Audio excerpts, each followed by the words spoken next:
Bismillahirrahmanirrahim. Assalamualaikum warahmatullahi wabarakatuh. Alhamdulillahi wahdah, wassalatu wassalamu ala man la nabiyya ba'dah. Asyhadu an la ilaha illallah wahdahu la syarikalah wa asyhadu anna Muhammadan abduhu wa rasuluh. Allahumma sholli wa sallim wa barik ala Muhammad wa ala alihi wa ashabihi ajmain, amma ba'd. Qala ta'ala a'udzubillahi minasyaitonir rajim. Bismillahirrahmanirrahim. Fadhkuruni adzkurukum washkururi wala takfurun. Wa qala Rasulullah sallallahu alaihi wasallam, man ahya sunnati faqad ahabbani wa man ahabbani kana ma'i fil jannati. Wa qala Rasulullah, kullu ummati yadkhulunal jannah illa man aba. Qalu man aba ya Rasulullah? Qala man ata'ani fil jannati wa man asani faqad aba.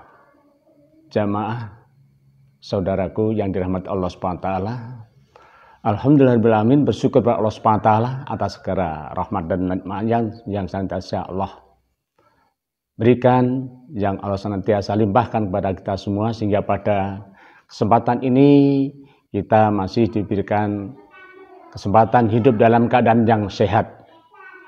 Insya Allah dengan kesehatan yang Allah berikan, kita semua bisa melaksanakan tugas hidup dan kehidupan selaku hamba Allah dan selaku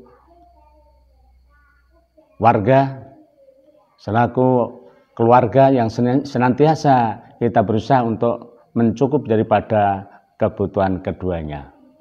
Dalam arti memang kita tidak akan lepas dari kebutuhan dua, terlebih daripada kebutuhan ukhrawi atau akhirat yang senantiasa memang kita tujuan utamanya adalah akhirat, yaitu untuk mencapai satu kebahagiaan yang Allah janjikan. Dengan keimanan dan amal soleh yang senantiasa kita usahakan ini, Allah akan menjanjikan tujuan kita yaitu hidup di akhirat yang kekal, yang dengan kebahagiaan itu akan tempatkan suatu tempat yang indah, istana yang megah oleh Allah Subhanahu wa taala yang berupa surganya. Kemudian kebutuhan hidup pun dari kebutuhan keluarga, kemudian saudara, kemudian tetangga, handetolan, teman dan sebagainya pun adalah merupakan satu kebutuhan yang intinya adalah juga dalam rangka untuk mencari ridho Allah. Di samping dalam pelaksanaannya, dalam amalannya, dalam pekerjaannya adalah memang harus kita laksanakan dengan cara pikiran, fisik, ataupun dengan anggota badan, yang semuanya itu dalam rangka untuk menggapai anugerah dari Allah Subhanahu wa taala, baik rezekinya, kemudian juga baik kesenangannya, kemudian baik yang intinya adalah bisa tercukupi daripada kebutuhan hidup. Yang mana memang kebutuhan hidup ini adalah merupakan satu kebutuhan yang rutin yang senantiasa dibutuhkan. Tapi dengan catatan, mudah-mudahan apa yang kita kerjakan, yang kita usahakan mendapat daripada ridha Allah Subhanahu wa taala. Saudaraku, kaum muslimin muslimat rahimakumullah. Di awal kita sudah banyak menjelaskan tentang zikir-zikir yang baik yang dilaksanakan pagi ataupun petang. Kemudian pada awal kita sudah bahas tentang keutamaan dan status daripada surat-surat ataupun ayat-ayat Al-Quran, di mana dalam rangkaian zikir itu didahulukan, yaitu suratul Baqarah ayat 255 atau ayat kursi itu. Keutamanya sangat luar biasa.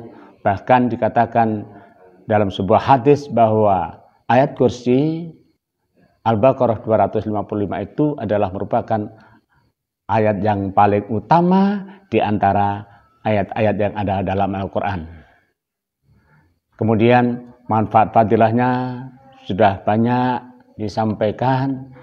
Kemudian kapan pelaksanaannya? Bisa sehabis sholat fardu. Paling tidak pagi dan petang. Yang pertama adalah surat Al-Baqarah 255 atau ayat kursi, kemudian diikuti oleh suratul Al-Ikhlas. Juga begitu, suratul Al-Ikhlas adalah dijelaskan di sebuah hadis, ada yang menjelaskan sepertiga daripada Al-Quran. Jadi suratul Ikhlas yang begitu pendek oleh Rasulullah mengelompokkan itu sudah sepertiga kandungannya, maksudnya kandungannya. Kemudian keutamanya juga begitu luar biasa. Kemudian yang ketiga suratul Al-Falaq. Semuanya manusia yang beriman pada Allah SWT, kaum muslimin muslimat rahimahullah senantiasa agar berlindung pada Allah. Dengan kata lain, ada dua surat yang sering disebut Al-Mungawidatain. Dua surat yang minta perlindungan pada Allah SWT, yaitu Al-Falaq dan Al-Anas. Sehingga mari kita saudaraku untuk senantiasa senang mengamalkan sunnah-sunnah Rasulullah yang Rasulullah contohkan. Hanya kalau dalam panduan dzikir ini, dalam buku panduan dzikir ini, saya lebih condong, karena ini juga baru pendapat. Ini penyusun buku, langsung surat yang dibaca adalah surat Al-Baqarah atau ayat kursi. Diawali dari itu. Kemudian, kalau kami mengusulkan pada penulis buku, angka hebatnya diawali dengan bacaan Ummul Quran. Bagi penyusun buku kecil yang dikatakan Shahih Dzikir, ini diawali dengan suratul Fatihah. Itulah kami usulkan.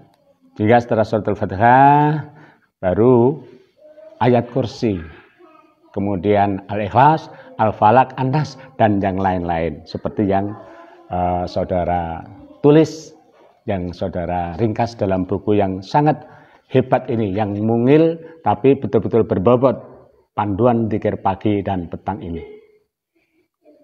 Sehingga diawali dengan suratul Fatihah, baru ayat kursi. Kenapa? Dalam susunan buku ini kan tidak dijelaskan apa yang harus dibaca lebih dulu, kan tidak dijelaskan. Tapi saya yakin bahwa penyusun buku atau panduan dzikir dan doa ini adalah sudah berpikir semaksimal mungkin. Kalau Rasulullah mencontohkan dalam sabda dzikir itu membaca langsung ayat kursi dan sebagainya, itu saya belum menemukan. Kecuali kalau tak ditambahkan dengan suratul Al-Fatihah atau Ummul Quran atau Ummul Kitab. Setelah itu kemudian ayat kursi dan seterusnya. Jamaah yang dirahmati Allah SWT, baiklah.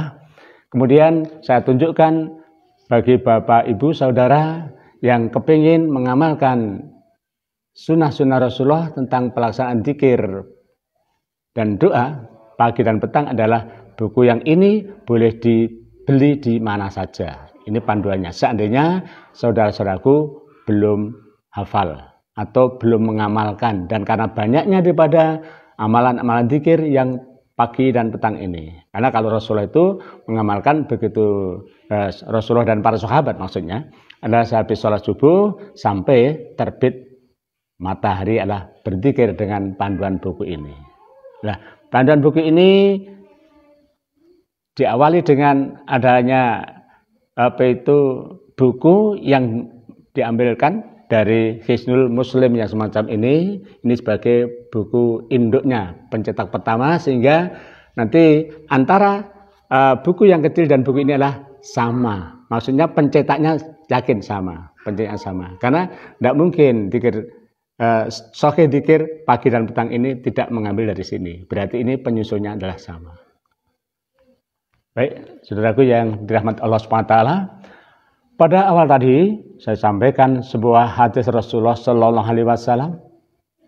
Kalau seseorang itu mau mengikuti sunnah-sunnah Rasulullah sebagai pertanda bahwa dia adalah benar-benar cinta pada Rasulullah. Nah, cinta pada Rasulullah itu merupakan satu kewajiban bagi kita, sebagaimana pada sebuah ayat Al-Quran yang menyatakan, kalau Anda cinta kepada Allah, ikutilah saya.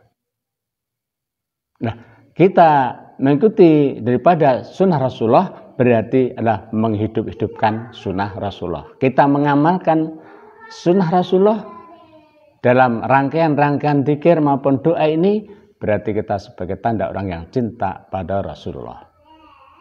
Rasulullah bersabda dalam satu hadis riwayat Imam Tirmidzi, "Man ahya sunnati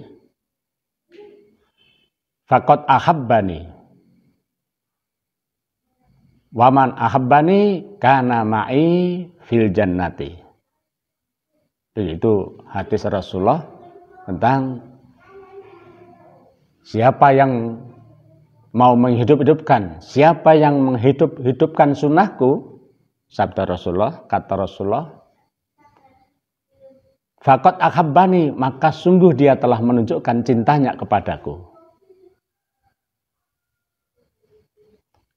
Wa man ahabbani, dan barang siapa yang menunjukkan cinta padaku, kana ma'i fil jannati, keberadaannya besok akan berada di surga bersama Rasulullah. Faqad waqad kana ma'i fil jannati, keberadaan besok akan bersamaku di surga. Mudah-mudahan kita yang sudah mengamalkan dan tahu dasarnya ilmu ini, maka kita senang mengamalkan daripada sunnah-sunnah Rasulullah. Kemudian kita lanjutkan pada sebuah hadis dasarnya agar kita menunjukkan senang pada sunnah Rasulullah. Man ahya sunnati, menghidupkan sunnah Rasulullah, faqad ahabbani, maka dia telah menunjukkan cintanya kepadaku tadi. Kemudian waman ahabbani kana ma'i fil jannati. Sebagai dasar kita melaksanakan sunnah seperti itu, menunjukkan cintanya kita kepada Rasul.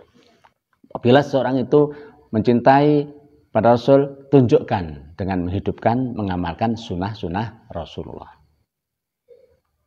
Kemudian sebuah hadis yang saya bacakan yang kedua adalah sebuah hadis yang diriwayatkan oleh Imam Bukhari. Di antaranya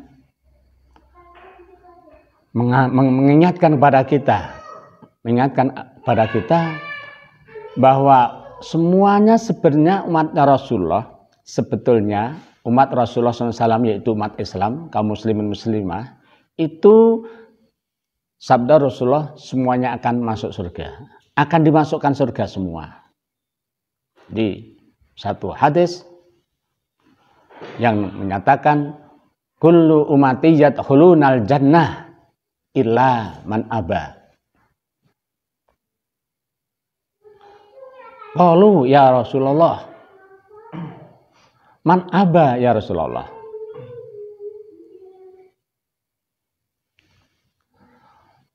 Man ata'ani fil jannati wa man asani faqad aba. Itu Rasulullah bersabda mengawali daripada dasar-dasar yang mengingatkan dan menyenangkan kita. Kabar dari Rasulullah, kullu ummati, semua umatku yadkhulunal jannah, akan masuk surga, akan dimasukkan surga. Illa man abah, kecuali orang yang enggan, orang yang membangkang, orang yang berbalik atau berbelok ataupun berpaling. Di aba ini asal aslinya adalah artinya membangkang. Lebih halus ya enggan, sing wegah masuk, yang tidak mau masuk surga. Illa man abah, kecuali orang yang enggan saja masuk surga. Mengapa dikatakan orang itu tidak mau masuk surga? Enggan mengamalkan perintah Allah, enggan mengamalkan perintah Rasulullah, sehingga hanya bisa dikatakan ya syahadat asyhadu alla ilaha illallah wa asyhadu anna muhammadar rasulullah, kemudian tidak mengamalkan syahadat dan kedua syahadat tersebut, tidak mengamalkan daripada perintah-perintah dari syahadat dua tersebut, tidak mengikuti sunnah-sunnah yang Allah syariatkan dan disunahkan Rasulullah yang Rasulullah sunnahkan. Tidak mau, berarti ini yang enggan. Tadi katakan kullu ummati yadkhulunal jannah illa man aba. Kemudian para sahabat bertanya, qalu man aba ya Rasulullah? Siapa yang membangkang? Siapa yang enggan ya Rasulullah? Kemudian Rasulullah menjawabnya, faqad man ata'ani, barang siapa yang taat padaku fil jannati, berarti mengamalkan sunnah-sunnahnya, mengamalkan contoh-contohnya, teladannya dilaksanakan. Waman ngasoni faqad aba, barang siapa yang mendurhakaiku, berarti orang yang berpaling tadi, yang melengos atau bisa mendustaiku, tidak menyenangi saya, membelakangi saya, bahkan berpaling dengan sunnah-sunnah Rasulullah, maka dia tergolong orang yang enggan atau orang yang membangkang tadi. Begitulah saudaraku yang dapat saya sampaikan. Mudah-mudahan dengan dasar dua hadis Rasulullah, satu menghidup-hidupkan sunnah Rasulullah berarti mengamalkan, kita akan bersama Rasulullah di surga kelak. Amin. Berikut yang tadi dua hadis yang memang menyatakan menguatkan daripada pengamalan kita. Barang siapa yang memang betul-betul dia itu adalah kepingin masuk surga, maka dia benar-benar akan dimasukkan surga Allah dengan mengamalkan sunnah-sunnah Rasulullah SAW. Mudah-mudahan bermanfaat bagi kita semuanya, manfaat fid dini wa dunya wal akhirah. Amin. Allahumma amin. Billahi taufiq wal hidayah. Wassalamualaikum warahmatullahi wabarakatuh.